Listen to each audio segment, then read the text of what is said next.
Banger after banger.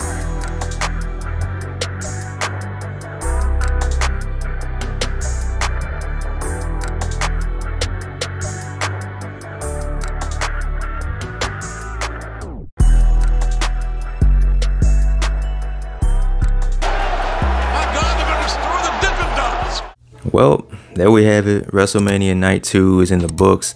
History has been made. Was Cody able to finish the story? Was he able to do what no man has been able to do since 2019? That's pin Roman Reigns. Has he been able to conquer the unconquerable? No, he was not. Roman Reigns is still the WWE Undisputed Universal Champion. And honestly, man, a lot of people were saying that this is gonna happen. Roman's gonna hit 1,000 days. He's gonna win at WrestleMania. And I'm like, nah, it's Cody's time. It's Cody's time to be champion. And on this night, it wasn't the case. Roman Reigns is still the Undisputed Universal Champion. I don't know. I mean, I'm a huge fan of Roman Reigns. I appreciate the fact that he's one of the best superstars, not just in WWE, but in wrestling as a whole. Michael Cole said that he's the first superstar to defend the same title in 3 years, that being the Universal Championship. Nobody else has ever done that. At this point, he's going to hit 1,000 days. I'm not even really mad, but on the other hand, I feel like this was Cody Rhodes' time, man. This dude came out looking like a superhero. They both came out looking like superheroes, but Cody really did, man. The crowd was really into him. They were singing the words to his song. They hit the whoa louder than I've ever heard anybody hit that whoa. It felt like it was Cody's time to be champion. And of course, he had his family with him, his wife, his daughter. He even brought out Brody Lee's son. -1 was at ringside with Brandy and their daughter. So you figured it's Cody's time. And another thing, I'm kind of sort of disappointed by the fact that Roman Reigns in his brand new red shoes didn't talk shit to Cody's family like he normally does, like he normally does to other people's opponents or whatever. I was kind of disappointed by that, but the overall outcome is kind of a mixed bag to me. We got all the things we expected. The outside interference from Solo, the referee bump, the Usos running through, Kevin Owens and Sami Zayn making the save for Cody, getting the Usos out of there. We didn't really see anything unfold between the Usos and Roman as far as the Usos losing their tag team titles. We did see them interfere, but we didn't really see anything else. We didn't see the typical cinema. So I don't know, man. Roman Reigns is still the Undisputed Universal Champion. At this point, who's gonna be the person? Maybe they have a rematch at WrestleMania Backlash, but I don't know. Maybe Cody gets his link back at SummerSlam. Some people are calling for Jey Uso to be the one that defeats Roman Reigns. I don't know, man. But I really felt like this was Cody's time to be champion. This was the prime opportunity. WrestleMania, the biggest showcase, the showcase of the Immortals, the big show, the Super Bowl of professional wrestling. I don't know. But the match was fire, though. It was an absolute fire match. Cody and Roman were kicking out of each other's finishing moves, kicking out of Superman punches and pedigrees and spears and crossroads and flip-flops and flies and all this crap. The typical things you would expect to see from Cody and Roman. The match was fire. It was a really good match. It's just the ending, man. But what did I think of the rest of the show? The rest of the show was alright. I will say that WrestleMania Night 1 was, in my opinion, a lot better than Night 2. You did have some high points, like that triple threat match between Sheamus, Gunther, and Drew McIntyre. That, to me, it's kind of a toss-up between the Roman and Cody match and the triple threat. I'm leaning more towards the triple threat match because that was the epitome of big meaty man bumping meat. Sheamus and Drew McIntyre just beating the fuck out of Gunther chopping the skin out of both these men's chests. Drew McIntyre crying and bleeding all over the place, man. It was awesome. It was an awesome match. Gunther won. He power bombed. I think it was Drew McIntyre on top of Sheamus. That part was so funny to me. Gunther is still your Intercontinental Champion. I gotta say, I said this on Twitter, but I feel like Gunther and Solo Sikoa are the two best NXT callers we've seen in a mighty long time. The way they presented Gunther, man, they made this dude look like a damn megastar. His entrance, you had Ludwig Kaiser introduce him to the ring. The way they shot his entrance, he looks like a star, man. Gunther, he's next up, man. That's gonna be a big star in WWE for many years to come. I'm pretty sure, speaking of breaking records, I'm pretty sure Gunther is gonna break the Honky Tonk Man's record as far as the Intercontinental title reign. So yeah, that was a pretty good match. Another match that was good, but I feel like it could have been a little bit better, was the Hell in a Cell match between Finn Balor and Edge. Edge coming out looking like a cross between Batman and a chandelier. I don't know what he had going on, but his entrance was pretty cool. He came out to I forgot the name of the song. I think it's called South of Heaven. That song is pretty fire. I listened to it while I was watching WrestleMania, and I'm like, okay, I understand why Edge picked this song for his entrance song. Finn Balor came out as the Demon. He came out to his Demon theme. That was pretty cool. Vintage Finn Balor. He had the trunks. He didn't have on the pants and the J's this time. Came out dressed up like the Fiend. Not the Fiend, but the Demon. My bad. The Fiend was definitely not on this show. Well, yeah, whatever. But yeah, man, a good match. It was an alright match. There was one point where Edge threw a ladder at Finn Balor's face, and it legit busted him open. Like, they kind of had to stop the match. You saw Edge kind of like playing around, like getting more weapons out, trying to buy time while the medical staff was checking on Finn Balor. I saw a report on Twitter that said that they had to inject like a numbing serum into wherever Finn Balor got cut, and they had to staple him up just to stop the bleeding. That's crazy. Like, that part was crazy. But overall, it was an alright match.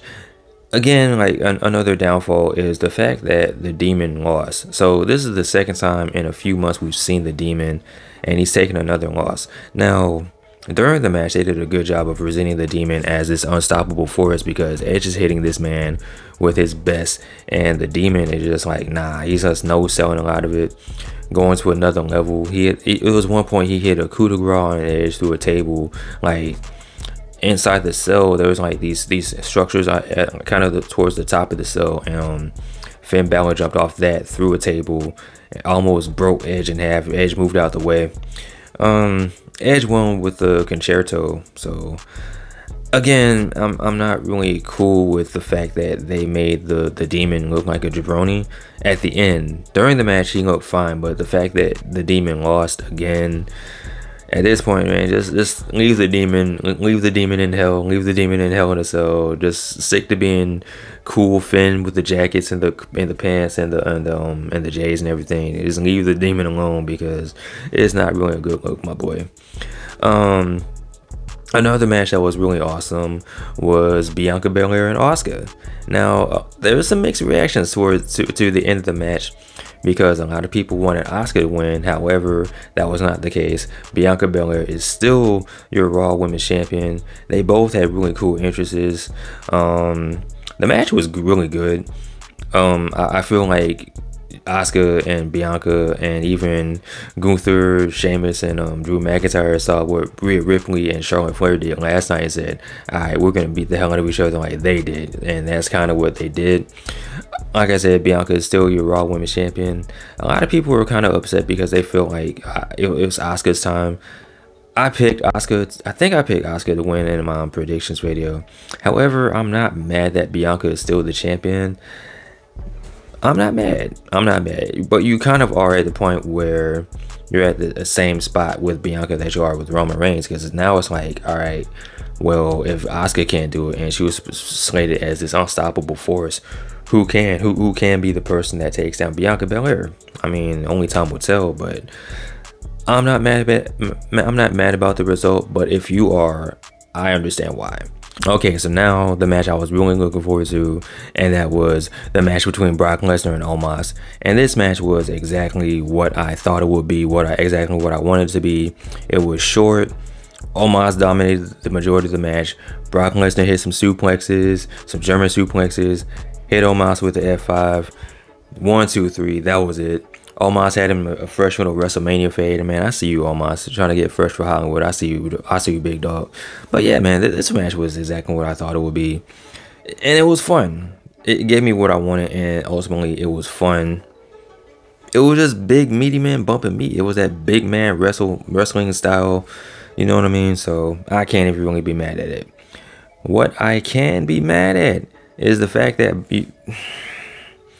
alright, so one, they had a segment where Bobby Lashley came out and posed with the Andre the Giant Memorial Battle Royale trophy. He brought this joint out, and this trophy looks huge.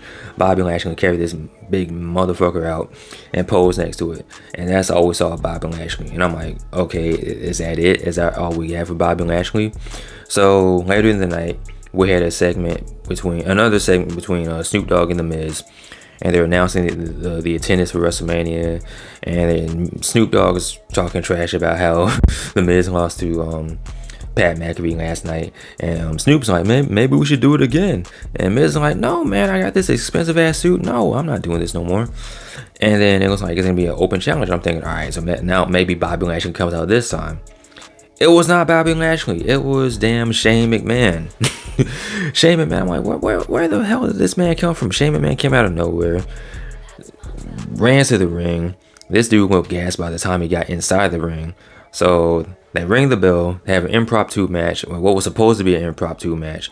Shane McMahon went for a leapfrog and then buckled his knee. I don't know what happened with Shane McMahon's knee. I don't know exactly what happened, but he did sustain a serious injury. They're trying to scramble and figure out what to do next. So Snoop Dogg calls an audible, and I gotta give Snoop Dogg all the props in the world for doing this, because he just comes out of nowhere and just, at first he's looking at Shane like, hey, you alright, cuz? You alright? And then he just punches The Miz in the mouth out of nowhere. And then as The Miz is laying down on the mat, Snoop Dogg hits the people's elbow. So on WrestleMania, we had Roman Reigns do a rock bottom. We had Snoop Dogg do a people's elbow. No Dwayne The Rock Johnson. Do with that information what you will, but Snoop Dogg hit the people's elbow on The Miz. Save the segment. I hope Shane McMahon is okay, but I'm like, man, y'all could have had LA Knight come out. Y'all could have had Bobby Lashley come out. You could have literally had anybody else come out. Why Shane McMahon? I don't know. With this 50-year-old man coming out with his baseball jersey and his team Jordans, coming out trying to wrestle again, throwing those fake ass punches. Hopefully Shane McMahon is alright. Hopefully his injury isn't too bad, but come on, dog. Y'all could have done better by this. Thank you, Snoop Dogg, for saving this segment, but come on, dog. Y'all could have done better. The last thing to talk about really is the Fatal 4-Way Tag Team match. I didn't care. I really wasn't paying attention. Ronda Rousey and Shayna Baszler won. They didn't do anything the entire match. The other three teams were working and doing their thing, and then Shayna Baszler and Ronda Rousey came out of nowhere and won. I don't care. You probably don't care either. Who cares? So I don't know if that leads to a tag team title match or what. I don't care. But like I said earlier, man, to me, in my opinion, WrestleMania Night 1 was a better show. Overall, WrestleMania was fun. I enjoyed both nights of WrestleMania. I just like WrestleMania Night 1 a little bit better. But as for WrestleMania as a whole, it gets an honorary W. Very fun show. Very fun, entertaining 2 nights of wrestling. A lot of booking decisions I'm kind of suspect about, but overall fun show. What did you guys think of WrestleMania Night 2? What did you guys think of WrestleMania as a whole? Did you enjoy your WrestleMania weekend? Did you enjoy the Hall of Fame, Ring of Honor, SmackDown, WrestleMania? We got the Raw after WrestleMania coming up this Monday. So let me know your thoughts in the comment section below. Of course, as always, like, comment, and subscribe. You guys take care, bees. I'm out. Peace.